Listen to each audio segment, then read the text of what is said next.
Oi pessoal, como vocês estão? Olha só, eu venho trazer hoje a continuação do último vídeo que eu fiz.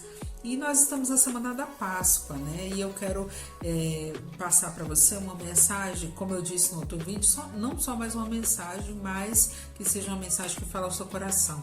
Eu falei sobre a Páscoa, pegue lá para você ver, e eu quero ver eu quero falar, né, hoje a continuação, o que ocorreu depois da Páscoa, de que Jesus ali ceiou, tomou a ceia e falou sobre a ceia com os discípulos. Depois daquele momento, eles foram para um jardim chamado Getsemane. E eu quero falar para você o que ocorreu nesse jardim. Primeiramente, deixa eu explicar que esse jardim ele é situado lá no Monte das Oliveiras, que está até hoje lá em Jerusalém, Israel. E o que significa Getsemane? Lugar de prensa, né? Ou seja, prensa de azeite.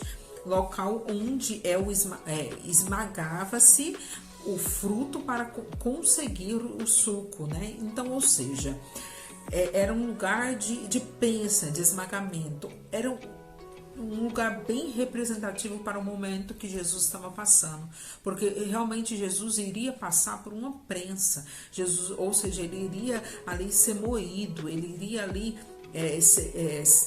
ser esmagado, mas no sentido de moer, porque lá em Isaías fala que Jesus ele foi moído e padecido por nós, por amor a nós. E eu quero falar o que ocorreu lá no jardim, porque neste momento que ele foi lá para o jardim, ele falou assim para os discípulos, no versículo, né?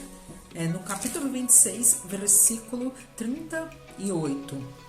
Jesus, 37, eu vou ler a partir de 37. E levando consigo Pedro e os dois filhos de Zebedeu, começou a sentir-se, né, sentir tristeza, né? Ele foi tomado por uma tristeza e uma angústia. E ele disse assim: a minha alma está profundamente triste até a morte. Ele disse: fiquem aqui comigo e vigiem comigo. Então ele pediu para os discípulos ficarem ali com ele. Só que ele fez o seguinte: deixou os discípulos ali, pediu para eles vigiarem com ele e se afastou-se um pouco dos discípulos. Eu quero falar aqui deste momento que Jesus falou. Ele falou ali para os discípulos que ele estava sentindo uma tristeza profunda, uma tristeza e uma angústia profunda até a morte. Deixa eu explicar para você, muitas vezes você já sentiu tristeza profunda por algo que ocorreu na sua vida, não sei, mas pense comigo e acredite nesta palavra. Não foi jamais maior do que a tristeza que Jesus sentiu. A tristeza que Jesus sentiu foi muito maior. E eu quero que você coloque algo que Deus falou ao meu coração e eu quero te passar. Quando você sentir tristeza, quando você sentir angústia, lembre-se da tristeza e da angústia que Jesus sentiu. Porque ali ele levou na cruz a tristeza de toda a humanidade. É isso mesmo. Ele sentiu ali profundamente no coração dele a tristeza de toda a humanidade. Então imagine a tua tristeza quando você estiver profundamente triste, chorando, desesperado, angustiado. Lembre-se do que Jesus passou no Getsemane e lembre-se de que ele carregou a tua tristeza lá na cruz. Ele carregou a tua angústia, ele carregou a tua depressão lá na cruz. E aí você se lembre disso e fale: Jesus, o Senhor carregou essa tristeza que eu estou sentindo lá na cruz. Então coloca em mim a tua alegria, porque Jesus, ele veio para trazer alegria. Ele diz que a alegria, ele faz ela ser completa no seu coração. E ele coloca a alegria no seu coração. Pede para ele te alegrar, que ele te alegra. E logo depois disso aqui, ele orou ao Pai e ele falou assim no versículo, na continuação do versículo 39, ele diz: e adiantando-se, né, ele foi um pouco mais para frente, deixou os discípulos e se adiantou, prostou-se o rosto em terra, né, ele orando e dizendo: meu Pai, se for possível, passe de mim esse cálice. Contudo, não seja como eu quero. Ou tem tradução que fala, não seja feita a minha vontade, e sim como tu queres, seja feita a tua vontade.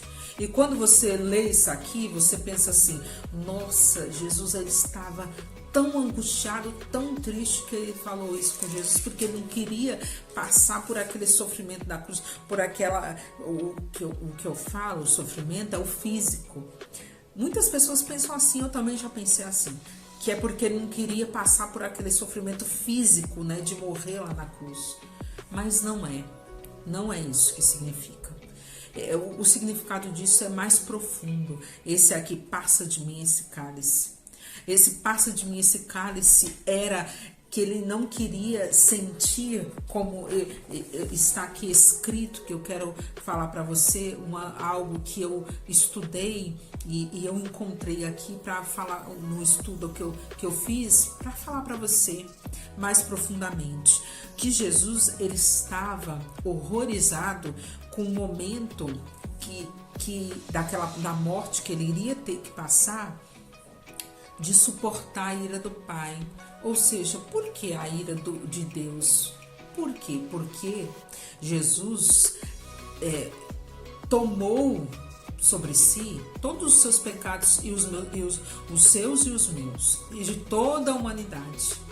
E lá em Isaías, eu gostaria que você depois leia na sua Bíblia, Isaías 59, 2. Eu não vou nem abrir a minha Bíblia aqui, porque eu já sei, só vou citar esse versículo.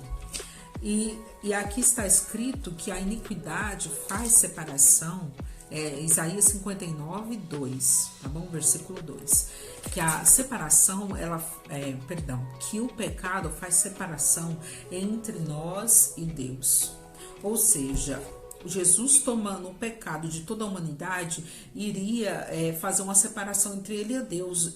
O Senhor não poderia olhar ele naquela situação, olhar para ele e ver o pecado da humanidade, porque o pecado faz separação entre o homem e Deus. O pecado, ele faz essa separação. Ou seja, o que eu quero dizer com isso? Que Jesus ele levou os seus pecados na cruz para que você não viesse mais ter separação de Deus. Ele é o intermediador entre o homem e Deus. E ele não quer que você se sinta desprezado ou desmerecido, porque Jesus, a graça de Jesus, que ele é a própria graça, significa favor imerecido. Então, quando você não se sentir merecido, você lembre-se de Jesus. Acredite no que Jesus fez para você e por você. E ele ali nos deu a liberdade em Cristo. Ou seja, o pecado perdeu o poder lá na cruz. O pecado não tem mais o poder sobre você. Então aquele cálice era isso. Sabia que o Pai não estaria com ele. E ele não queria sentir aquele sentimento de não ver, de não sentir o Pai, que é Deus, com ele. E ele queria sentir sempre Deus com ele, mas ele teve que passar por aquilo. Então, acredite, nada te separa do amor de Deus, como diz lá em Romanos, nada te separa do Pai, porque Jesus já levou os seus pecados lá na cruz. Fique com essa palavra no seu coração. Eu vou falar um pouco mais da morte de Jesus no próximo vídeo. Então, acompanhe no próximo vídeo. Tchau, tchau. Curta, compartilha, se inscreva, tá bom? Tchau.